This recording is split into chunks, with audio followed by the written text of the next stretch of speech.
ఒకప్పుడు బుల్లితెరను ఏలిన ఝాన్సీ యాంకరింగ్ ప్రస్తుతం అవుట్డేటెడ్ స్థాయికి చేరుకుంది. వచ్చిన 1-2 అవకాశాలను కూడా ఏదో ఒక పొరపాటు చేసి అబాస్పాలవుతుంది. ఇంతకీ ఝాన్సీ చేసిన పొరపాటు వింటే మీరు కూడా అవాక్కవుతారు. ఆర్పి పట్నాయక్ స్వీయ చిత్రం మనలో ఒకడు ఆడియో సక్సెస్ మీట్ ను తిరుపతిలో ఏర్పాటు చేశారు. ఈ వేడుకకు ముఖ్య అతిథిగా ప్రముఖ గాయకుడు యేసుదాసు విచ్చేశారు. ఈ సందర్భంగా యేసుదాసును ఘనంగా సత్కరించారు. ఈ సందర్భంలో యేసుదాసును కీర్తించే క్రమంలో టంగ్ స్లిప్ అయింది యాంకర్ ఝాన్సీకి.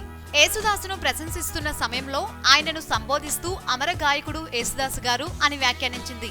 దీంతో సభికులంతా అవాక్కయ్యి కాసేపు నవ్వుకున్నా ఆమె ఎంత పొరపాటు చేశాననేది గుర్తించలేకపోయింది. ఆ పొరపాటును గమనించక అదే క్రమంలో కొనసాగించుకుంటూ మాట్లాడేసింది. తప్పు చేయటం ఒకెత్తైతే దానిని గమనించుకోకుండా పెద్ద పొరపాటే చేసింది ఝాన్సీ.